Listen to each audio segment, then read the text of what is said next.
Let me show you the door. You might be surprised by what I'm about to say.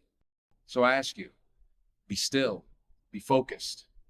This isn't for everyone, but if you know deep in your soul that you've been called, chosen, and marked by God, then this word is for you. This is not motivational talk. This is not self-help. This is a spiritual alarm. And it's ringing for the ones who have ears to hear. You are not stuck because God hasn't moved. You are stuck because the enemy has convinced you to question what God already said. He's not attacking your body, he's after your mind. Because if he can get your thoughts, he can break your faith. And if he breaks your faith, he'll slow down your purpose.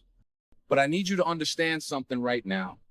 You don't fight the enemy with emotion, you fight him with authority. Jesus didn't negotiate, he commanded. In Matthew 4, Jesus didn't entertain the enemy. He didn't argue. He didn't reason. He didn't panic. He spoke. He declared the word. And when Satan refused to leave, Jesus said, "Away from me, Satan. That is your blueprint."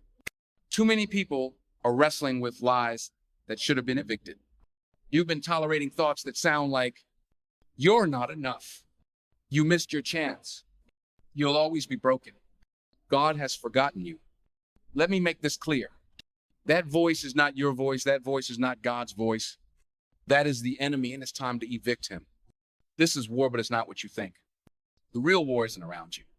It's inside you. The enemy doesn't need chains. He uses suggestions. He doesn't come with a sword. He comes with thoughts. He waits until you're tired, discouraged, or alone, and then he whispers lies into your identity. But hear me. Not every thought that enters your mind is from you. Just because you think it doesn't mean it's truth. Just because it's loud doesn't mean it's right.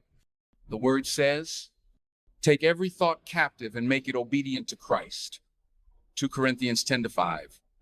You're not called to entertain doubt. You're called to command it to leave. Stop resisting. Start evicting. There's a difference between resisting temptation and removing it. Some of you have been stuck in spiritual exhaustion. You're resisting thoughts every day, but you haven't cast them out.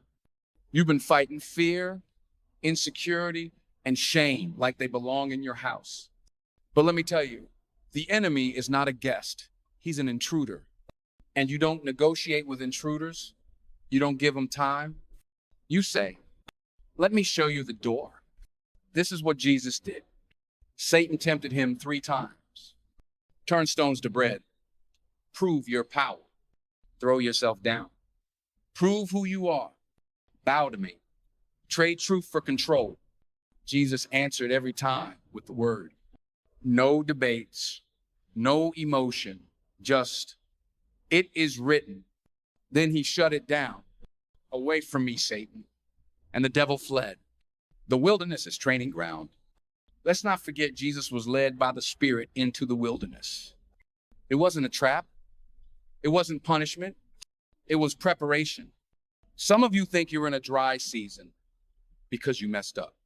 But what if you're there because God led you? The wilderness doesn't mean you're far from God. Sometimes it means you're exactly where he wants you because he's about to show you who you really are. And in that wilderness, the enemy will try to twist your identity. He'll say, if God loved you, you wouldn't be here. If you had purpose, you wouldn't feel lost. If you were chosen, you wouldn't be struggling.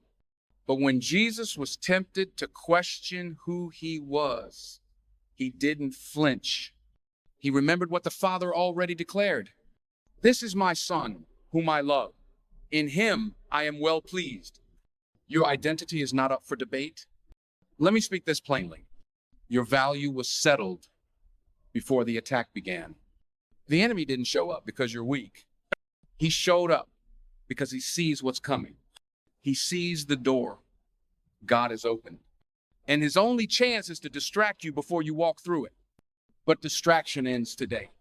You have a calling. You carry authority. You are not a victim of your thoughts. You are the gatekeeper of your mind.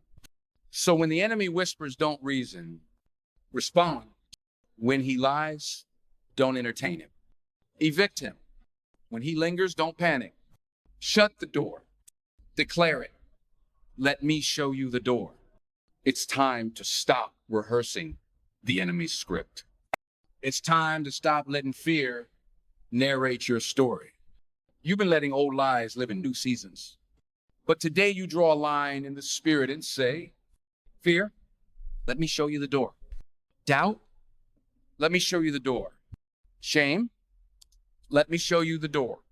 Confusion, compromise, insecurity, you no longer have a seat here. Jesus didn't die for you to live tormented.